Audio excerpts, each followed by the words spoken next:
Good afternoon, Bitcoiners. I hope you're doing well. I'm loving my life. Who could complain on a day like today? This is Friday afternoon. You come around. You've been saturated in American news all week. What's going on with the Clintons and what did Trump say and State of the Union?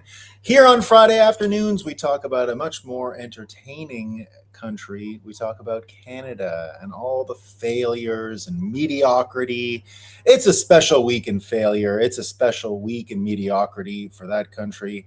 They lost at hockey. And if you thought the American news about being upset with them hockey players with all these ladies screaming and everyone saying, oh my God, what happened? You ain't seen nothing yet. In Canada, it's much, much worse. I've got Dave Bradley here with me. Dave's going to let us know what the Canadians are talking about with their hockey loss. They're not getting over it. There's an iteration in America. It's the same article. It's this. Everyone wrote the same article. Sports journalism is like the lowest IQ of journalism. Journalism's bad enough, but the sports journalists are a special type of retarded. And what we saw this week in the United States is the same article. It's, they should have done that. They should have, But in Canada, boy, oh boy, the loss is not sitting well with sports journalists. They're losing it in every city. Connor Hellebuck, of course, plays for the Winnipeg Jets. They want him kicked out. Don't care. They're trying to get the captain of the Toronto Maple Leafs, also an American, the superstar of their team. They want him out. They're willing to get rid of all these NHLers. What's it been like north of the border? How are Canadians dealing with the loss? What's up with all of it? I mean, it's pretty funny. I think people kind of expected it at this point. I watched the whole game, assuming the whole time, because it was just Canadians that I watched. Part of it, I didn't watch it all. I was watching my kids at the beach. But when they weren't in the water and I'd come up and watch, I was wearing a little American hat too to let them know they weren't just Canadians cheering the team on. But I was just ready to laugh at all of them, and I got my way. It was pretty fun. Yeah, I thought the thing that summed it up the best was one of the Canadian players, Jordan Binnington, said that part of the reason that they lost was because they were feeling homesick, and so they went for Indian food. That was fake news. Was it? Yeah, that was fake. Okay, I mean, everyone fell for it. It's one of those things where it's so close to the truth because that's what our country is becoming, right? And so a lot of people fell for it. I saw that. If if you're homesick for Indian food, you're not going to do well. Well, look. People don't understand how much vibes and all that play in this, but I remember when Montreal Canadiens made it to the Stanley Cup Finals just in 2021. I love the Montreal Canadiens. I knew, when I saw no Quebecers on the team, I said, "Oh, they're not going to win. There's just no way they can win without a Quebecer. They can't. It's insane to not put a Quebecer on the team, first of all." And then when I saw it was the same thing that happened in Quebec, though, when they played against the Tampa Bay Lightning in the 2021 Stanley Cup final, and we were still COVID Naziing up in Canada. So of course we didn't have any live fans. And Tampa Bay, I was in Florida. Tampa Bay had a full house. You can't win. And that's what we say. We always believe in this hockey gods thing in Montreal. And it's true in the sense that when Montreal is doing well, weird things always happen. And there are these hockey gods, as Don Cherry used to describe them, that were always on Montreal's favor because the crowd was in it. He would, it ruined his own life. It's how he lost his job originally. It made him go into the commentator booth where he had a second career. But when he was a coach, he absolutely noticed that there was a that overtook the crowd, that there was a feeling of the Montreal people behind the Montreal Canadiens. And weird shit happened. Many times they were not the better team and they managed to win. And that's exactly what I saw wasn't on our side this year. There was no way the hockey gods were on the side of Canada. You could just tell the Americans were going to win, even though as Canadians they got outplayed. And who cares that you didn't? As a Montreal lifelong fan, I've seen this thing happen again and again. It's all vibes. I knew we would lose this up in 2021 for not invoking the fans. And having a divided country at home meant there really wasn't unanimous support in Canada like other years. Yeah. So I very much believe in the hockey gods, and I think they were punishing our country for the elbows up meme. For the elbows up meme. Yeah. Which is just the dumbest shit of all time, and obviously trying to steal from hockey. And I didn't. I would be very surprised if Mark Carney can skate, let alone has ever played a sport. The goalie, I think, for the Oxbridge scam teams that would get, and I've met some of these Oxbridge scammer hockey players before, and because those are the big teams. It's they go there because it's like a social club. The hockey teams, and it's mostly Canadians. And I remember watching them play, and I was like, guys. You're not going to beat a high school team, like and just for you American viewers, so high school hockey in Canada is not. It's like the guys who already quit. They just want to play for fun. They're not trying to go pro. High school is the good players play in the junior leagues while going to high school. But if you're on the high school team, you can be great, but it means you're doing something else with your life. And I don't think they could have beaten, and they're still good is what I mean. Like a high school Canadian team is still really good, but they're not trying to go pro, and they don't want their whole life to go into hockey because you get paid already at high school age.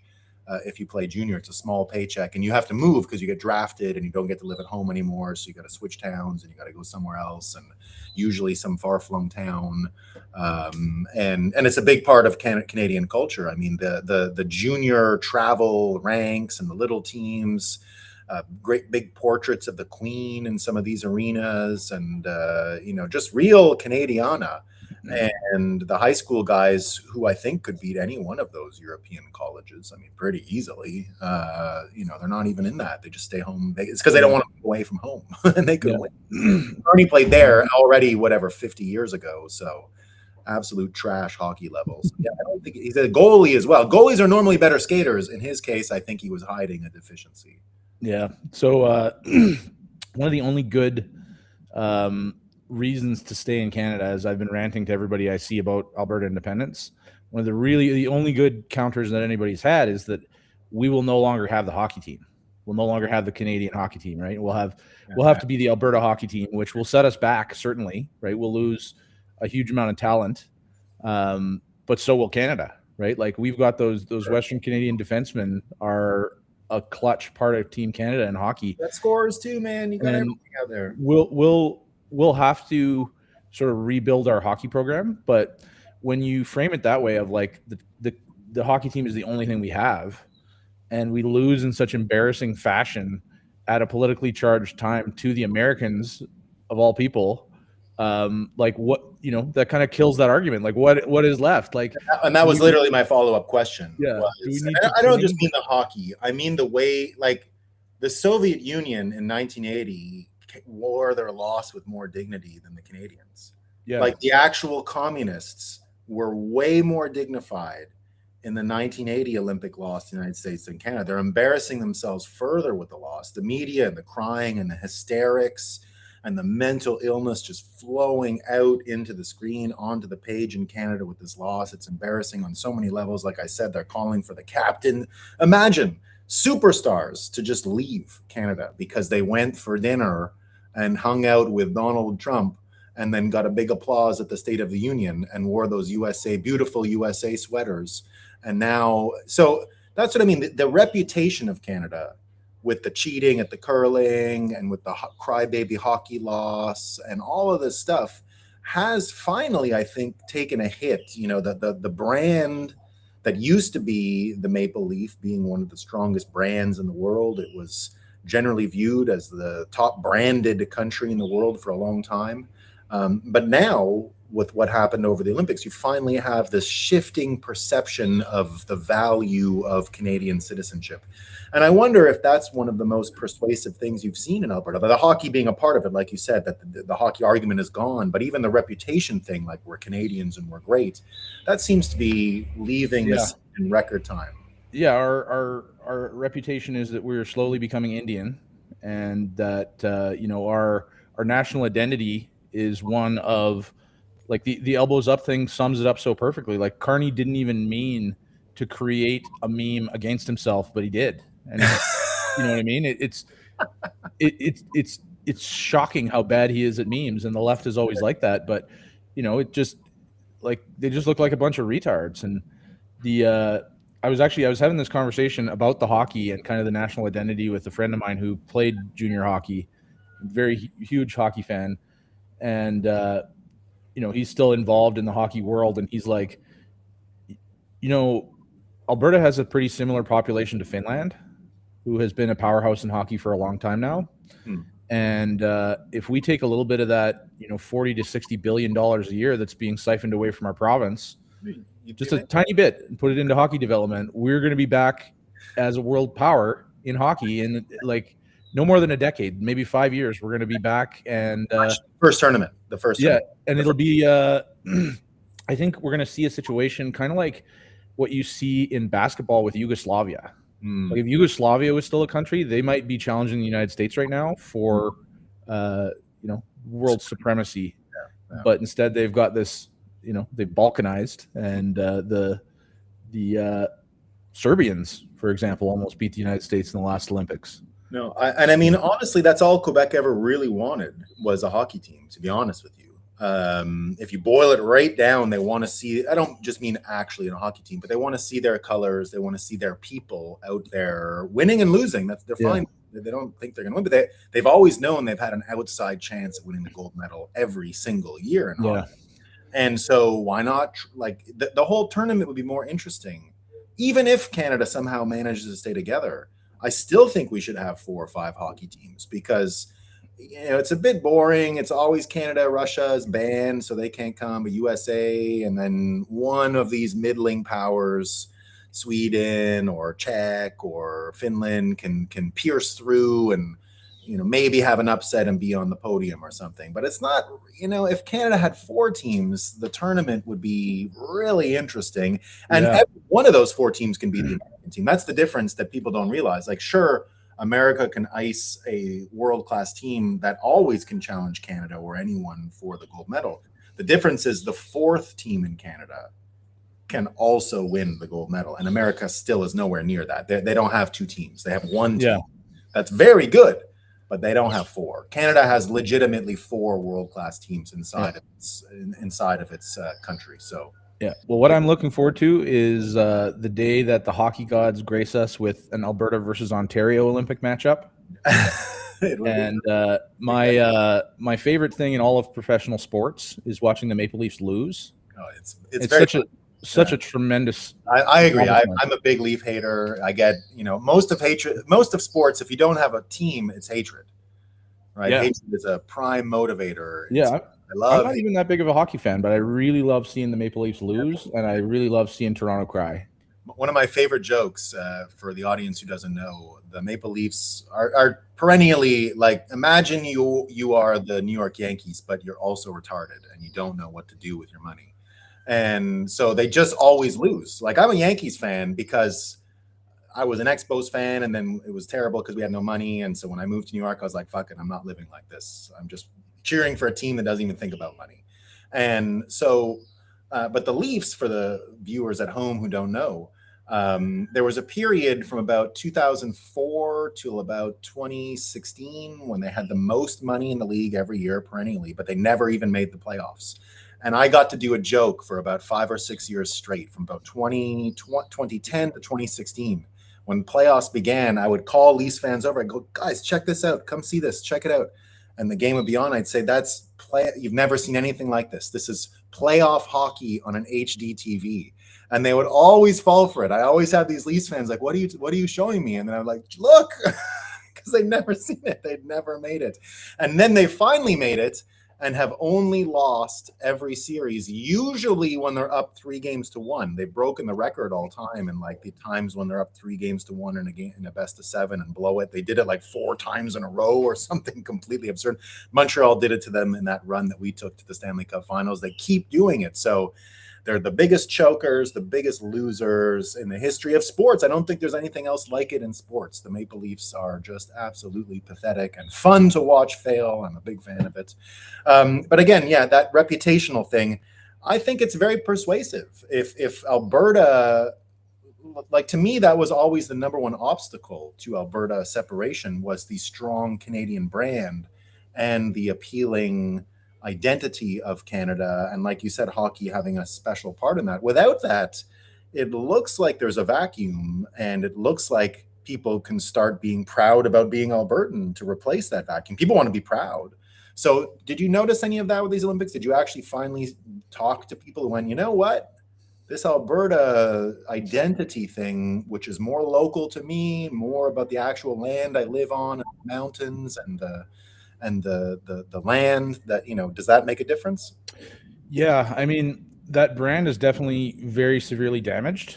Like, you won't find a private business or home flying a Canadian flag like anywhere here. And that's a big change. Yeah. There used to be, in the rural areas, you'd see a lot more places where you'd have the Alberta flag and the Canadian flag flying. Mm-hmm. And now I spend a lot of time in rural Alberta. There's not a Canadian flag anywhere. There's Alberta flags everywhere. The only Canadian flags you'll see anywhere are upside down at this point. Oh, really? You're doing the held hostage flags? Wow. And so it's definitely changed. And the general feeling about this Olympics, like, the interest was very mild, I think, in the Olympics overall. Yeah. But other than the hockey, Mm-hmm. and with the hockey, there was like a little bit of excitement as we were getting there. Mm-hmm. And the team was looking great. Like, we've got the best player in the world. We had a great chance. And then when we lost, it was kind of like, well, what did you expect? Like, nobody was shocked. Nope. I didn't really see anybody really that sad. Mm-hmm. Even like I live in an area where down the street there's like a bunch of bars and restaurants and stuff, and they were open at 6 a.m. for this thing. Mm-hmm. And I didn't go at 6 a.m., but I walked out there after the game, and like, people were not sad. Everybody was kind of just like, well, yeah, what do you expect? Yeah. Like, we signed up for this mediocrity. Can you remember 2010 and what it was like? I was in Vancouver. I was in Calgary right after. It was days worth of euphoria. Definitely peak Canada. I don't think when the history books are written on Canada, that's going to be the apex of Canada, that 2010 period, it looks like, anyway. I don't think we'll ever experience anything like that in our country ever again. That was a one-off moment of what Canada could have been, So there you go. Anyway, whoa! What's going on? What was going on? My whole screen turned black, and I had my kid's picture on there. All of a sudden, my kid must be trying to send me documents or something. Oh, no, who knows? So indeed, about persuasion, though. So indeed, the persuasion part of Canadian national identity was there, and less persuasive for Alberta. So I also want to move on to, we had Pierre Poilievre this week trying to persuade, and I want to get your sense of his persuasion. So Pierre Poilievre, of course, the official leader of the opposition, the leader of the Conservative Party, and he's trying to really thread this needle now. I saw him make a couple public statements this week, and he's trying to do the whole Canada will never be the 51st state, but also we're going to negotiate hard with the Americans, and we're going to get CUSMA, and we're going to get our exemption. We're not going to be part of Buy America. We're going to count as Buy America, so that won't affect us. He went back into the Keystone Pipeline argument, not making any arguments anymore for East-West or any of that stuff in this framework. So, I think of Trump this week at the State of the Union, and of course you see Trump theater, just the master of Trump theater. The P.T. Barnum portion of Trump's character. I think of Trump as sort of we think of the refounding fathers of America. You can kind of put Elon Musk as a Benjamin Franklin, and you can think of RFK as kind of a John Adams, and of course, Trump is George Washington in this frame, but Trump brings another quality that the founding fathers didn't have, which was the P.T. Barnum circus master, the great producer, the Cecil B. DeMille, the wrestling type style. So at the State of the Union, he again reiterated one of his more obvious traits, which is, if you treat him well, he treats you well. If you treat him poorly, he treats you poorly. And the delta between being nice to him, flattering him, treating him well, versus using him as a prop, treating him poorly, using him as a foil, the delta, he goes exaggerated on the other side. So it's even worse. So this idea of threading the middle somehow with Trump seems beyond ludicrous and stupid. And it looks like Poliver is going to try it again. He's going to try and do this thing where he's not friends with Trump and he's out there, but he's going to get stuff from Trump. And of course, Canadians see through this bullshit. It seems like it doesn't look persuasive to Canadians. I think Canadians are saying, you know, shit or get off the pot here, buddy. Like, you're going to have to go with Trump, or if you want anything from him, but you're not going to be able to do this fake thing where you say one thing to Canadians and you say another thing to the Americans and you say another thing to the news and you say another thing in the House. So just your thoughts on his week for persuasion, and of course, you know, whether or not you see him in this rock and a hard place like I do. Yeah, it's a rough spot for him. He's making the mistake that Canadian Conservatives have made for a long time of trying too hard to pander to a middle that they're not even really sure is there. And you know, there's a lot of distaste in Canada for Trump. I think Canadians, by and large, even Albertans, we find him just a distasteful person. Like, you know, he's uncouth, he's absurd, he's in the Epstein files. There's all kinds of things that are wrong with him, you know, as a person. And so it's hard for anybody to, you know, say anything positive or move anywhere positive when it comes to Trump. But that really should have been the move, right? Like, I think Polyev probably could have won that election if he'd leaned into Trump and said, you know what, this is our greatest ally. This is a person who is cleaning up the government, and we need to clean up our government. And Polyev's strength was kind of similar. He was like a nerdy Canadian version of Trump, in the sense that he was the guy who was willing to say the stuff that everybody was thinking that nobody was willing to say, that we all knew needed to be said. And that's why he had such a huge lead over Trudeau, is because he was coming in with this very genuine, you know, likable character about him. And then he just, you know, the battle turned into, instead of how can we improve our country, the battle which Trump picked and framed turned into who can be anti-Trump more, you know, who can be a bigger stick in the mud than Trump. Yeah. Regardless of the outcome, regardless of the outcome for Canadians or the Canadian economy, this Trump antagonism that Carney picked, which won him the election, has been disastrous for the Canadian economy, to the tune of probably hundreds of billions of dollars at this point have been lost and evaporated in future and current economic growth from the industries that, you know, have taken the brunt of the results of exactly what you described. Is like, if you're gonna piss in his cornflakes, you're gonna have a bad time. And you gotta have an exit plan. If you really, like, at least Carney, give him credit, he had a plan. Take power and pump all that leverage and power to help your companies. And then who cares? His whole Brookfield situation is 91% US exposure. All of his family lives in the United States. He can go on and on about what the United States are like.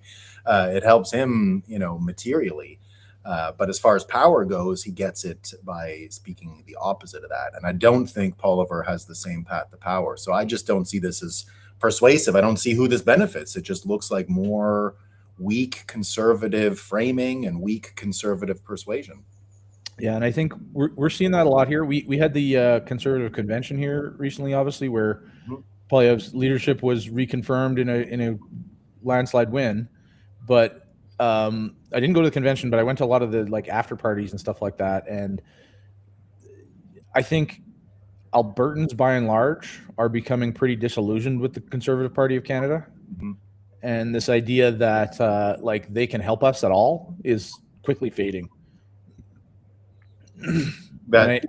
I agree, and that used to be the source of their power. I mean, that was always what the Conservative Party was. It was primarily an Alberta regional party that had extensions into other areas using the old progressive conservative brand. So it didn't mind a little bit of Eastern watered down populism. That was fine. That worked.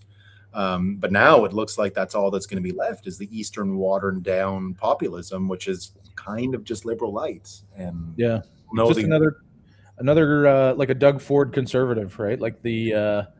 the globalism brand of And that guy, conservatism. and see, there you go again. That guy, another conservative, is going to be going. He's going to be. He did the actual meme. The walls are closing in. He actually said it. The walls are closing in on. Actually said it. The walls are closing in. He said those exact words as if it was still Russia, Russia, Russia, 2016, 2017. The walls are closing in on Donald Trump. You're 10 years late to that soundbite, Doug. But he actually said he's going to be going and doing an American tour during the midterms. He's going to go and campaign in Ohio, in Michigan, where the Michigan governor gave her state of the state the other day and said, you didn't have this on your bingo card, but thank you, Donald Trump. You've revitalized Michigan's manufacturing base. We love it. And so he's going to go there where even the Democrat governor has to say, got to try and find a way to channel this enthusiasm into something good for her.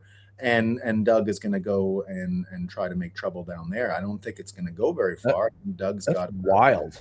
It's wild. Like imagine another world leader coming into our country and campaigning.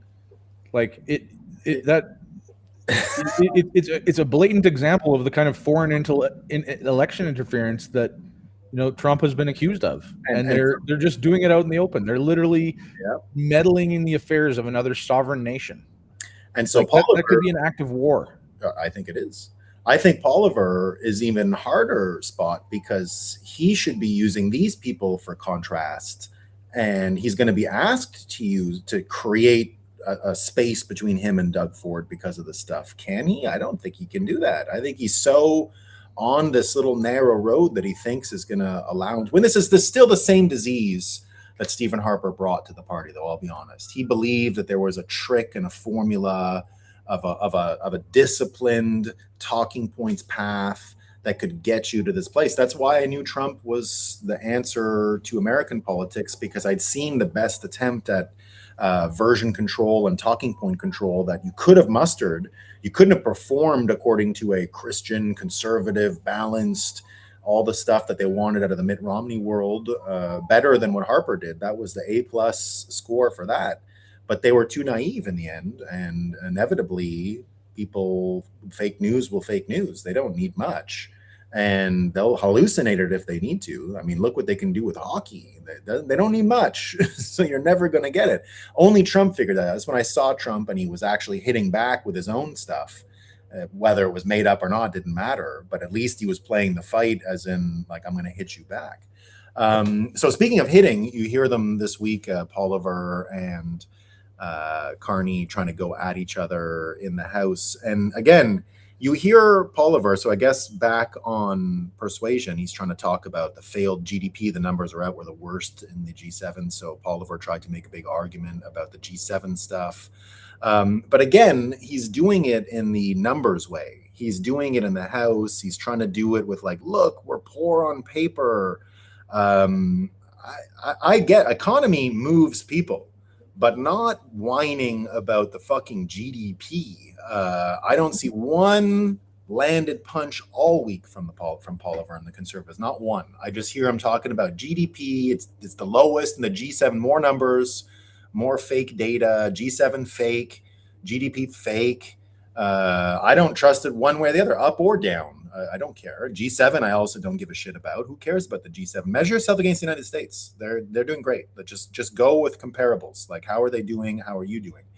And you look at the job numbers in the United States, and it just looks great. Meanwhile, in Canada, there's nothing. There's no weaponization by Carney, by Polliver against Carney's failure economically. I don't see one punch landing on what should be a dummy. You should be able to pound him on the economy. Nothing. They argued about their knowledge of economics in the House, and they traded some insults, and zero. It's a zero. Yeah, it's wild. It's those numbers, you really just can't trust anybody's numbers at this point. But it says something about the state of the incompetence of the Canadian bureaucrat class that they can't even fake good numbers, right? And at this point, like the economy in Canada is dividing so drastically, and our middle class is disappearing. And it like you don't need any kind of numbers to know which direction the economy is going anywhere in Alberta. You look at, the indicators all across the country in terms of real estate sales, things that you can't fake, right? 200 Like home sales in Toronto this month. wild.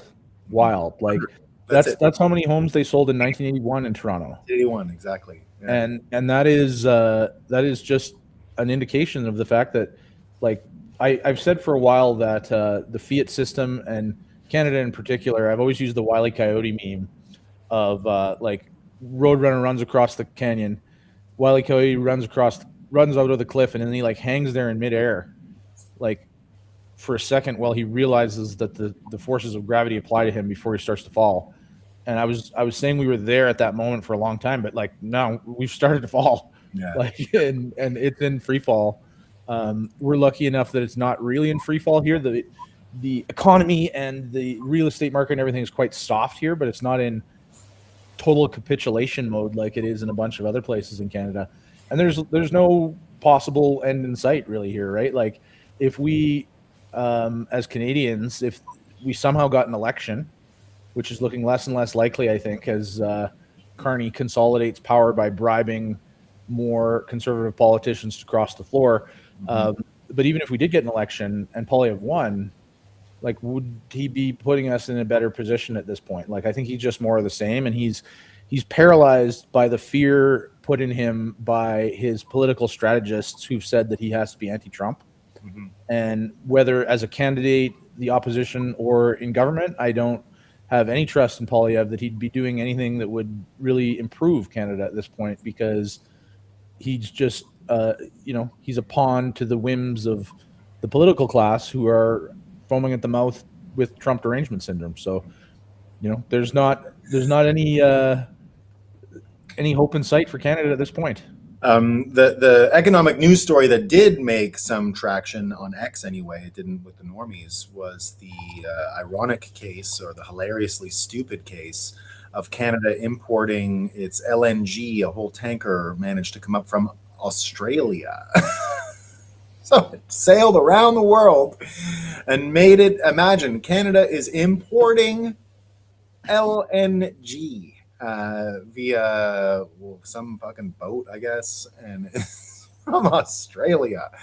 And remember, this is the thing that they said, that Carney even said, and that Trudeau said, there is no economic case to export this stuff. Well, I mean, now we're importing. So that's the only case that I saw this week to talk about the economy in Canada that was relevant, that actually made it beyond the containment of Canadian brainwashing and stuff like that. But it shows me that indeed there isn't really a plan, and there's nothing coming to save anyone in Canada. Nothing's getting built, no houses. Everything Carney said for the last year was, it's the same talking points. He's still on the uncertain and dangerous times. We got another one this week. We got another uncertain and dangerous times speech from Carney. Now, is that working? I mean, there's still a lot of Canadians in fear. I don't know how well it's working in the rest of the country, but I think increasingly people are confronted with the reality of the situation, that, like, that just shit's fucked up. Like the economy's not working for most of the people out there, and there's only so long that people will put up with that, right? When somebody can't earn a living, meanwhile, you see these astronomical numbers coming out about what's being spent on healthcare for new immigrants. You see the amount of handouts being given all across this country to support the degradation of the country. Ukraine too, $2 more billion. They had found $2 billion in the couch for Ukraine this week. Yeah, that must be nice. I'm sure there's no correlation between that $2 billion and Chrystia Freeland going to be an economic advisor. We're even jealous in Quebec. Okay. Yeah, I mean, if Quebec's getting jealous, even we feel in Quebec like we're not getting our sugar daddy to give us the cat. Like, when'd you get another chick, man? What's going on here? We're out. And speaking of out, I see, of course, there's all these persuasive tricks out there that the rest of Canada and the legacy media is really starting to ramp up now against Alberta. It looks like it's working. The whole treason accusations, or you can't do that, you can't separate, you can't have a referendum, you're not allowed. Yeah. Is that having an effect on Albertans? No, I've talked to a bunch of people about the treason thing. I actually think it is treason. I think it meets the definition of treason.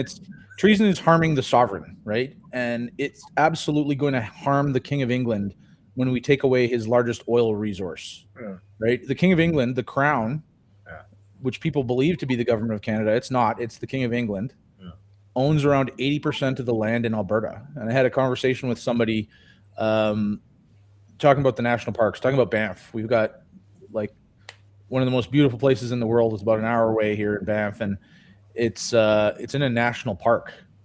And this person that I was talking to was like, "Well, will the Canada get to keep the national parks?"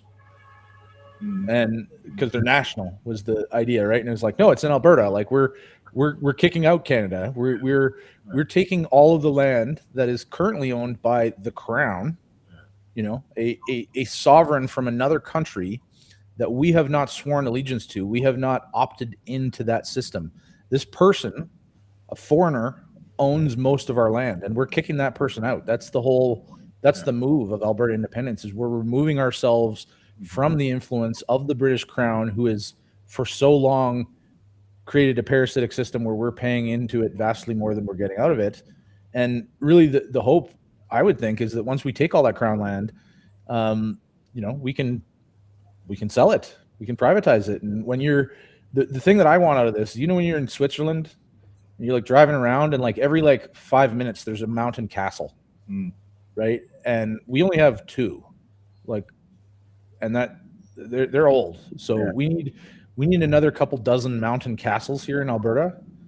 And I think that would go very well with the what we're going to experience, which is going to boost up the hockey, going to boost up our tech industry and everything else, which I believe will be one of the greatest reverse brain drains ever, as every useful and productive Canadian moves to Alberta during independence. And then we start attracting, the sovereign individual types from all around the world, because the fact is right now, none of the other freedom destinations, which with the exception of maybe Switzerland, which has a certain degree of freedom, none of the other freedom destinations out there are first world countries. No. You want to go live in Costa Rica, you're going to have all your stuff go rotten, right? You can't enjoy living in the fruits of Western civilization without being subjected to the downsides of the governments of Western civilization. And we could be the first place that becomes a real Western nation that is an actually freedom-focused country, and bring in all the people who want that. Yeah, I think you're right. And I think that, the prediction I have is that it will be the richest country in the world. I don't think there's any way. You look at what the Middle East was able to do, like a place like UAE, but look at the cost. They had to import thousands and millions of people from all over the world to get there because they just didn't have the human capital themselves. Albertans can do all this stuff and be sheikhs of the princes of the mountains, while they also know how to dig a ditch. It's a very unique human capital. People don't realize that the image of Canadians that this brand was built on, the whole brand goes back. The original branding effort was World War I, when the Canadians showed up. And because they were frontiersmen, because they did know how to dig a ditch, because they did know how to function in what was the World War I theater of war with the trenches, they excelled immediately. That's why Vimy Ridge was such a big deal. That's why the poem that I saw a country born that day on that hill, those were Albertans. Those were Westerners. Those were not, we didn't go in Quebec. We told the king, forget it. We're not fighting for you. Beat it. Like, people volunteered, sure, but they forced your asses over there. They conscripted you, and you guys did great. And we don't get conscripted in Quebec. Of course, we conscript Westerners. And so when you guys got conscripted, it was such a huge shock to Europe to see that kind of human capital. And that's really what Canada has been based on ever since. And so that's what they've squandered with this failure and misery and mediocrity and all these other things, So yeah, he did the uncertain, dangerous times. But the good news is, I think you're going to get cover. You're going to get great cover fire for your treasonous activities. I was at a dinner recently, and we were talking about the Russian Revolution, and I said, it's very dangerous. You got to be careful. The worst thing in the Russian Revolution, of course, we found out when Russia collapsed or Soviet Union collapsed, it was all people's friends that were tattling on them, right? When all that stuff happened in Glasnost after, and even all the deaths in the original Russian Revolution, it was always people's friends and family and all that were tattling on them. And I was describing how this did actually happen to me once in Quebec, where someone was like, you're treasonous. Like this is, and I was telling them the story about how I had to cut friends out. Nothing personal, but I can't hang out with those people after because it's dangerous for me, right? This was already 5 years ago when I was telling them Canada was cooked. And then I made the joke. Of course, I was trying to destroy the country, so there's that. It's definitely true. But the good news is it's socially acceptable in my province. We've been doing it forever. We had a referendum. We had a vote this week, a by-election, and the Separatist Party won in an absolute landslide. Number two was the upstart Conservative Party. So they've never won a seat before, and they came number two. Their votes combined, it would be a supermajority. The other parties, the fake populist party that failed because of COVID, that should have been this vehicle for conservatism and populism in Quebec, had failed because of the way they handled COVID. And then the old Liberal Party also ran, not even involved. The far left party absolutely ignored. Lowest scores they've ever got. But the Separatist Party won in an absolute romp. All immigration, don't care. They're not going to govern. They're going to go straight to referendums. They want their country. It was mega blast of Quebec flags. I haven't seen Quebec euphoria like that in 20 or 30 years. And so now you can kind of see the storm brewing for Carney, where he's now got to handle Quebec. And I believe Quebec, in its own movements towards separation, are going to provide they're going to short circuit that treason argument. They're going to take the Eye of Sauron and focus it on them, which they love. They love making an I know you guys in Alberta like to fight Ottawa. When we end up doing it, we like it. We have a lot of fun doing it. We're about to get back to that, and it's exciting for me.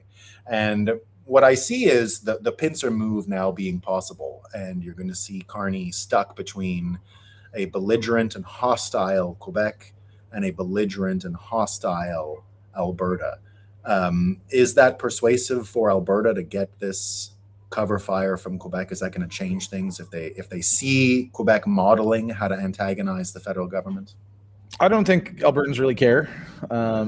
I don't think we care whether we antagonize the federal government. I don't think like most people care whether they're calling us treasonous. Ironically, Quebec leaving Canada would really drastically improve the math, and it would make it better for Alberta being in Canada quite significantly. You don't want it. Yeah, I mean, it's one of those things like when Poilievre was looking like he was going to win, I was like, if he wins, this is bad for independence because there's going to be this perception that, he's going to save us. And that perception can come in right away. With what I'm describing here with this math, I expect that if Quebec left the country, first of all, I think Quebec would get an absolute sweetheart deal on the way out. They'd probably still keep getting a decade of transfer payments after they left. Yeah, probably. Something to that effect. But we're going to get Labrador. We're going to get most of it. But if you improve the math, it makes more sense to stay in Canada. And like I think we mentioned before, the funniest one is there's an Ontario Separatist Party. I love them. And if those guys left, then we'd all be fine. Like, honestly. Oh no! Don't go! Don't go! Please don't do it. Now, but I would say that the modeling of this antagonism. I don't mean I'm not. We're not going to get to a point where Alberta is actually going to be able to run the math on Quebec separation. I mean, hypothetically, around a dinner table, sure, but what I mean is the hostility and the fighting. And you're going to get Carney in the worst French I've ever heard. I mean, this is unbelievable that he's Prime Minister of Canada with the French. Like it's now I'm one of, I liked Kevin O'Leary, who said when he ran, I thought that was the best way when he tried to be the leader of the Conservative Party back in 2017. And he said, I'm not learning French. Everyone in Quebec would actually be okay with that. It's fine. Like, we understand not everyone needs to speak perfect French. Actually, we don't want to hear people who speak French like Mark Carney. It hurts your ears to listen to that. French is not an easy language. If you can't do it, fuck off. And that's mostly our attitude, honestly. Okay, you're in the province trying to get a coffee. People appreciate your broken French for like 1 second. They want to hear one bad sentence. They don't want to hear a fucking speech. They don't want to hear a speech. It's awful. And so he's not going to be able to handle these Quebecers, and he's going to try it with his broken French. And I think you're going to get the amount of distractions that you need. So what I mean is, when it comes to the tomfoolery you're hearing about, like what you're worried about with Danielle Smith, creating this pressure valve, perhaps to seep enthusiasm out of the referendum with all this stuff, it kind of doesn't matter, because Canada's treating it like a separation referendum anyway, and they're already calling you all the names and all doing that stuff. So does this allow you to not have to get appeasement or peace with Canada? You can actually run the engine hot and keep tensions high. Yeah, I think so. I think if the view is that Canada is already going to be breaking up because Quebec's leaving anyway, that's likely to shift a few people in the middle's interpretations and making it seem more realistic that a province separating from Canada is a real thing. Mm-hmm. And then the flip side of it, the thing that might be the most important for us is that if Quebec and Alberta vote to secede at roughly the same time, and there are negotiations going on at the same time, it gives us a blueprint for what we can demand, essentially, right? Because if Alberta votes to separate alone, they're going to sue us. They're going to say, you can't separate. It's going to go to the Supreme Court. Yeah. We're going to lose in the Supreme Court. Yep. And they're going to basically, no matter what happens, even if we were to win in the Supreme Court, there's a good chance the government invokes the notwithstanding clause, which is sort of the fuck you, there's no such thing as real governance in this country clause, and says we can't leave. And so I expect that we're going to get somewhere between violent resistance and intellectually dishonest negotiation from the government of Canada if we vote to secede alone. Whereas if Quebec votes to secede, especially if they're ahead of us in the process, we can start demanding the same kind of things that they're demanding. And if they're trying to say, hey, we need to keep getting paid for a decade, we're not going to say, hey, we're going to keep paying for a decade. Yeah. Right. And so it, I think, puts us in a better negotiating spot is probably the biggest thing. And just sort of shifting that Overton window and making it clear that Canada is over anyway. So we might as well get out. Without Quebec, it looks to me like they're going to try and do a U.S. South reconstruction brainwashing campaign, as well as a economic hobbling campaign. Everything that Andrew Johnson or Johnston or whatever his name was, the president after Lincoln and before U.S. Grant did, which were to more or less keep the South. I mean, it still sort of persists to this day, this reputation of the South being backwards and stupid and ignorant and racist, and it kind of never went away. It's only now just breaking in the United States. I feel like they're going to go on a massive, as punishment for even trying, which I think is what Quebec can save you from. I think Quebec can save. And to me, what I like about it is that was always my vision for what Canada ought to be. That's why I worked for Harper. That's what I thought could have made Canada into that energy superpower that he was talking about back then, is the country ought to have been run from Quebec and Alberta. We were the two bad boys of the Federation. We were the two entities that kept centralization of power down. We kept provincial sovereignty at the forefront. We're not like Ontario, like you said, where it just blends between federal and it's the same place, so they don't see the difference. It's all Canada to them. There's no state level identity at all in Ontario, and so I that's the Canada that I believe in. I thought it was possible to actually make a superpower country at one point out of those two jurisdictions. Which is why I think we've got to come together for these last months and probably not years of Canada. Yeah, it's interesting. It's something mentioned in the book, The Sovereign Individual, where they talk about how they actually mention Alberta as being a potential separation vector, which is crazy to predict in 1996. But the what they posit is that essentially Canada is too big and too culturally and geographically diverse to be a confederation in the style that we are. If anything, if you're going to make a country this size with this few people, this spread out, and this many cultural differences, right? Like, you know, the difference between Alberta and Quebec is much greater than the difference between many European countries, for Much, example. much, yeah, Germany, like much bigger than the difference between Germany and Switzerland, for example. yeah, much. And yet we are part of the same country. And I think the only way that you could make a country like this work in the long term, and maybe there is no way, because we've reached the end of the usefulness of this power structure that we call Canada. But if there was going to be a way to make it work, it would be with a much more decentralized power structure. Even something more like the United States, where there's a lot more states' rights very clearly defined with guardrails, would give us a greater chance. But realistically, I think it would need to be more like the Swiss model, where most of your governance Federal government is happening really, really locally, because it's impossible to have a situation where we're paying for things that we didn't decide on against our will and remaining happy. Like, that's, nobody would be happy with that. Zero service provision from the federal level. Zero.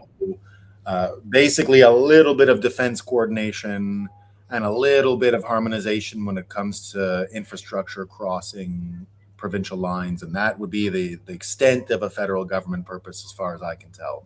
Pipelines, a couple navigable routes that need coordination, a little bit of infrastructure, military for sure, whatever that is in the future. It's not. Do we still have a military?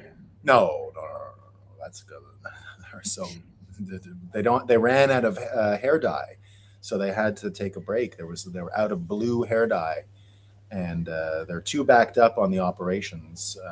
There's a lot of dick chopping going on in Canada, so because it's illegal to not talk someone out of chopping their dick off in Canada. Oliver made sure he voted for that. So it's just too gummed up in all that stuff. So there you go. For the folks at home, it's an optimistic time for Canada. Let's see what folks in the chat are saying. Don't let the Canadians who can't take losing hockey confuse you. Lots of people are optimistic about the future of Canada. Just not any more gold medals for our hockey team. That's okay. I like the Montreal Canadiens better than the Canadian national hockey team anyway. And the word Canada has to come back to what it really means, French Canadian. Everyone else can make up their own word. What would be a funny situation is in the scenario that we both see coming up, where we now have three separate countries. There'll be a period there where we have the three countries of Quebec, Alberta, and Canada before the rest of Canada breaks up.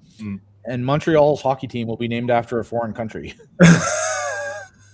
But this is the conversation we have to have. They robbed us. It's more British robbing. Yeah. They were British people. They were just British. They got camouflaged in their name. They stole it from the French. We had to invent Quebecer. It sounds stupid. It's a Canadian. Canadians lived in Quebec. And like Americans lived in the United States. It's the same thing. They don't have to be the same. It was Canadians and Americans were different people from different places. And they were not British. That's what defined them first and foremost. They were not British.